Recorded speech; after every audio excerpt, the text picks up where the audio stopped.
जय श्री कृष्णा। तो आज हम करने जा रहे हैं सोमवार के व्रत की कथा। तो वीडियो शुरू करने से पहले अगर आप इस चैनल पर नए हैं तो इसे सब्सक्राइब करना और बेल आइकन जरूर दबाना ताकि आपको मेरी आने वाली हर वीडियो की नोटिफिकेशंस मिलती रहे। तो सोमवार के व्रत की कथा शुरू करते हैं। एक बहुत धनवान साहूकार था जिसके घर धन आदि किसी प्रकार की कमी नहीं थी, परंतु उसको कोई पुत्र नहीं था। इस बात का दुख था। वह इसी चिंता में रात दिन रहता था।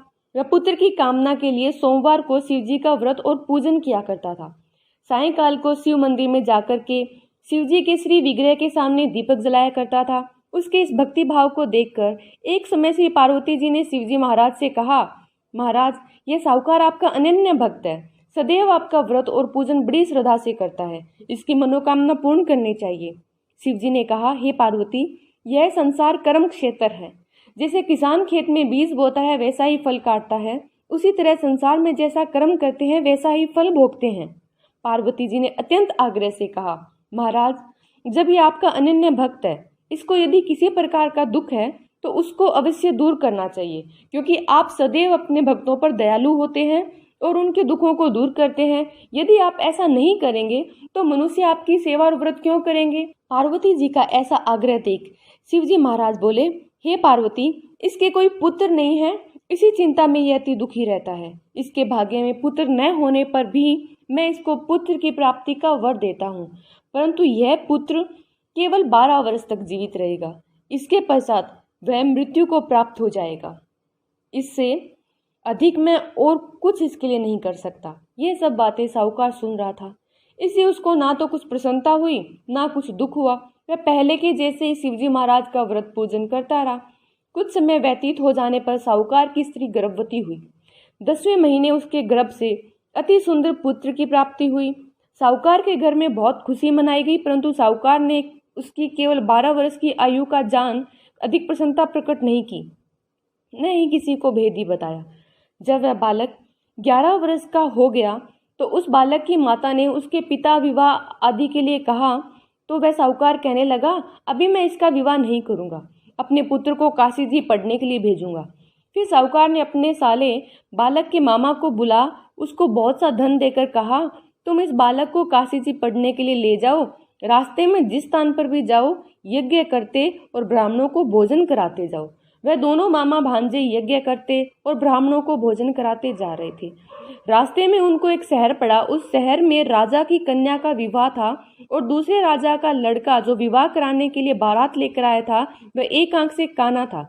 उसके पिता को इस बात की बड़ी चिंता थी कि कहीं वर को देखकर कन्या के माता पिता विवाह में किसी प्रकार की अड़चन पैदा ना कर दे। इस कारण जब उसने अति सुंदर सेठ के लड़के को देखा तो मन में विचार किया, क्यों ना दरवाजे के समय इस लड़के से वर का काम चलाया जाए। ऐसा विचार कर वर के पिता ने उस लड़के और उसके मामा से बात की तो वो राजी हो गए। फिर उस लड़के को वर के कपड़े पहनाकर घोड़ी पर चढ़ा दरवाजे पर ले गए।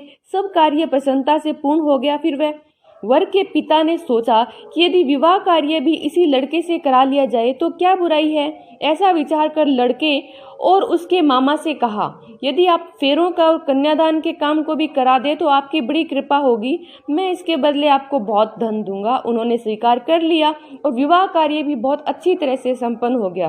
परंतु जिस समय लड़का जाने लगा उसने राजकुमारी की चुंदड़ी के पल्ले पर लिख दिया कि तेरा विवाह तो मेरे साथ हुआ है, परंतु जिस राजकुमार के साथ तुमको भेजेंगे वह एक आंख से काना है। मैं काशी जी पढ़ने जा रहा हूँ। लड़के के जाने के पश्चात उस राजकुमारी ने जब अपनी चुनरी पर ऐसा लिखा हुआ पाया तो उसने राजकुमार के साथ जाने से मना कर दिया और कहा, यह मेरा पति नहीं है, मेरा विवाह इसके साथ नहीं हुआ है, वह तो काशी जी पढ़ने गया है। राजकुमारी के माता पिता ने अपनी कन्या को विदा नहीं किया और बारात वापस चली गई। उधर सेठ का लड़का और उसके मामा काशी जी पहुंच गए। वहां जाकर उन्होंने यज्ञ करना, लड़के ने पढ़ना शुरू कर दिया। जब लड़के की आयु 12 साल की हो गई उस दिन उन्होंने यज्ञ रचा था। लड़के ने अपने मामा से कहा, मामा जी, आज मेरी तबीयत कुछ ठीक नहीं है। मामा ने कहा, अंदर जाकर सो जाओ। लड़का अंदर जाकर सो गया। थोड़ी देर में उसके प्राण निकल गए। जब उसके मामा ने आकर देखा तो वह मुर्दा पड़ा था। उसको बड़ा दुख हुआ। उसने सोचा कि अगर मैं अभी रोना पीटना मचा दूंगा तो यज्ञ का कार्य अधूरा रह जाएगा।